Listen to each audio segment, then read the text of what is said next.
Umushikiranganji w'Uburundi ajejwe ubutungane mu Rwanda kubonana na mugenzi we mu biganiro bagiranye bari kumwe n'ababahekeje ku mpande zose mu biro vy'ubushikiranganji bw'ubutungane Kigali mu Rwanda basiguye ko bashaka ko izo nzego zibiri zisubira kugiranira imigenderanire myiza harimwo no guhanahana abaronderwa n'ubutungane.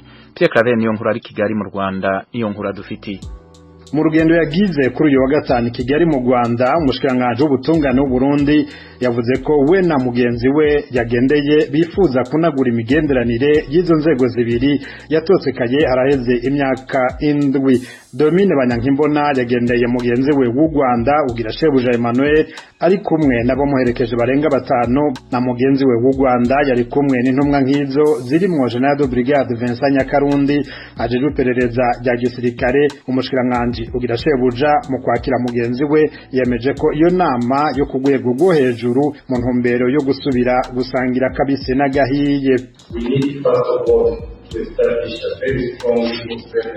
Ati twifuza ubwa mbere gushiraho icuka ciza no gufashanya hamwe no gukorera hamwe mu bisata by'ubutungane. Hasanzwe hariho amasezerano yo guhanahana abaronderwa n'ubutungane bakoze canke bakekwa ko bakoze ibyaha bagahungira ha canke hariya. Yamara ayo masezerano abwirizwa gusubirwamwo agahabwa inguvu kandi akajana n'igihe tugezemwo ndetse n'ibindi bijanye n'ubutungane ku mpande zose. Duheruka guhabagwanya 17 igihugu c'u Burundi kandi naco caraduhereje abagwanyi 11 bari mu bahungabanya umutekano w'u Rwanda. Reka mfate kano kanya nizere ko umugambi mwiza twafashe utazosubira inyuma kugira ngo inzego zacu zikomere. Turabashimiye ko mwatugendeye. Murakoze cyane, murakaza neza. Mugenzi we Burundi Banyankimbona yashimangiye ico kibazo cyo guhanahana abaronderwa n'ubutungane, yemeza ko ari wo muzi w'urugendo rwabo.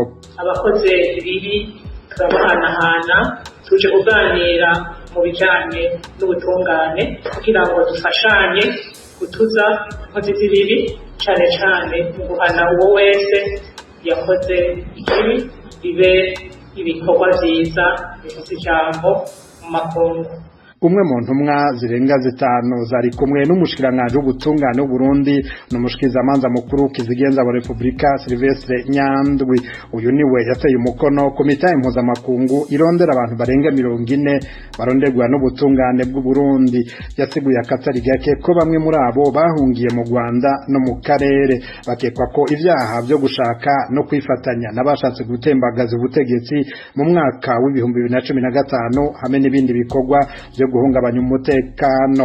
Izo ntumwa zaganiriye kuri ico kibazo mu munano we mwibanga nkuko byashizwe habona n'umuyobozi w'ishami rishinzwe ubutungane mpuzamakungu mu Rwanda Providence Umurungi. Ku kibazo kimwe cyihariye kijyanye n'abantu bamwe bakurikiranwa n'u Burundi kuko baragerageje guhirika ubutegetsi i Burundi muri 2015, inama yasanze cyaragiye kiganirwaho n'inzego zitandukanye, bigaragara ko hari ubushake politike ku mpande zombi zo gukemura icyo kibazo kandi kikazakomeza kuganirwaho.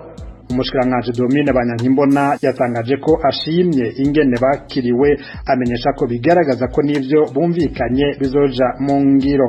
Mugenzi we Emmanuel Ugiyashebuja yamwijeje ko ataco u Rwanda rutazokora kugira ngo imigenderanire igende neza, kugira ngo dushobore gutsura umubano hanyuma tunarebe n'ibindi byinshi duhuriyeho byatugirira inyungu nk'ibihugu bibiri, cyane cyane muri izi ministeri tuyoboye. Nkabaye ubwanjye ari ukubashimira kandi nizera yuko ibi biganiro bizakomeza tukazagenda tugera kuri byinshi mu nyungu z'abanyagihugu bacu. Ubu Burundi ntiyaretse gushimira u Rwanda ko ruriko rurorohereza impunzi gutahuka, agasaba n'abandi guhunguka gufatanya nabo bonse rimwe mu kubaka igihugu cabo. Yabijeje ko leta nshasha ihari yihaye akazina k'ubuhizi ka leta nkozi izo bacungerera umutekano wabo nkuko yabikoze ku bamaze guhunguka. Muri abo hari bamwe babwijwe rya Amerika kumuzo w'umushikirizamanza mukuru wa Republika y'u Burundi ubateye impungenge. Gusa umukuru w'igihugu cy'u Rwanda aherutse kubaremesha aho yatangaza ko atamurundi canke uwundi wese yakiriwe nk'impunzi azorungikwa canke ngo yirukanwe kumvo yariyo yose kubera kingiwe n'amategeko mpuzamakungu ya ONU biciye kuri HCR, ishirahamwe mpuzamakungu ryita impunzi ryabahaye ubuhungiro. Abaraba ibintu n'ibindi bibaza ko ikizokurikira ari umubonano w'abakuru b'ibihugu bibiri u Rwanda no Burundi kugira ngo bahezegire ibimaze gushikwako. Aba baperezida Paul Kagame na Evariste Ndayishimiye baherutse guhurira mu nama yabereye mu gihugu c'Ububirigi mu ntango z'uku kwezi yahuje ibihugu vya Buraya n'ubumwe bwa Afrika. Mu biro vy'aba bakuru b'ibihugu ntawigeze atangaza ko izo ndongozi zoba zarahuye imbona nkubone canke ngo ziramukanye. Pierre Claver Niyonkuru, Kigali, ku bw'Ijwi ry'Amerika.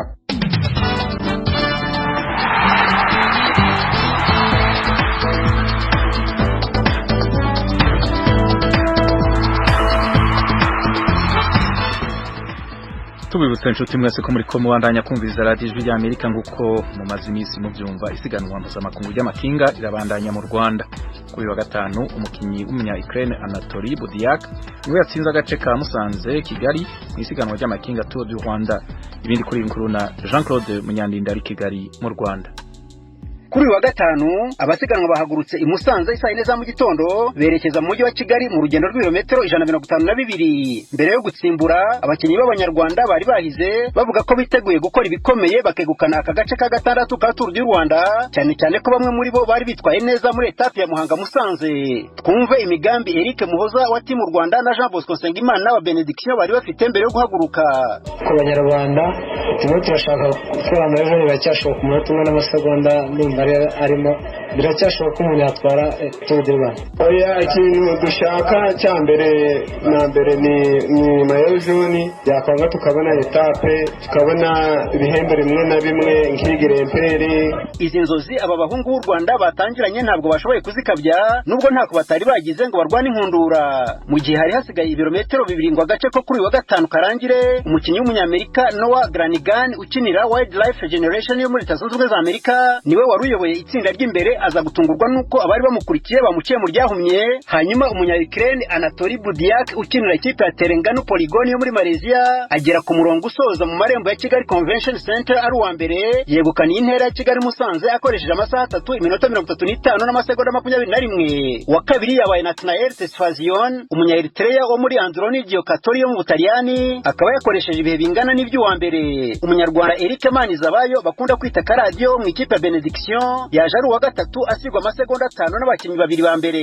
Ku giteranyo rusange classement general umunya Eritrea Nathanael Tesfazion wo muri Androni Giocatori mu Butaliyani niwe wahise yambara umupira w'umuhondo mayo jaune. Ibirometero 714 na metero 400 bamaze gusiganwa kugeza ubu yabikoreshejemo amasaha 17 iminota 33 n'amasegonda 13. Ku mwanya wa kabiri turahasanga Anatoly Budiak umunya Ukraine wo mu ikipe ya Terengganu Polygon yo muri Malaysia akabarushwa n'uwa mbere amasegonda 6. Eric Manizabayo Karadio ukinira Benediction mu karere ka Rubavu niwe munyarwanda uri hafi kuko ari ku mwanya wa 10 akaba asigwa n'umukinyi wa mbere iminota 2 n'amasegonda 15. Icyagaragaye muri aka gace ka Musanze Kigali nuko Axel Laurence umwe mu bakinyi ngenderwaho b'ikipe ya B&B Hotels yo mu Faransa yavuye mu isiganwa mu buryo butunguranye nyuma yo kumva amerewe nabi mu mubiri. Kuri wa gatandatu isiganwa Tour du Rwanda riraba rigeze ku ntera yaryo ya 7 ari nayo ibanziriza ya nyuma. Abasiganwa barahaguruka Nyamirambo isaa 3 za mu gitondo berekeza Igicumbi hanyuma bagaruka mu murwa mukuru w'u Rwanda basoreze ku musozi wa Mont Kigali. Ni urugendo rw'ibirometero 152 na metero 600. Yari Claude Munyandinda i Kigali.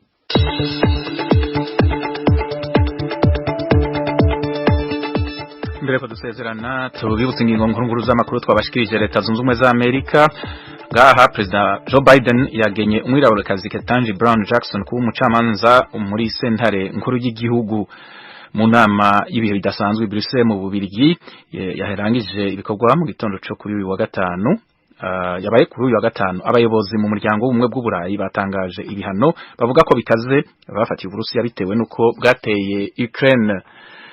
Umwungere wa Eklezia Katolika ku isi Papa Francisco aratewe umutima uhagaze n'intambara yo muri Ukraine.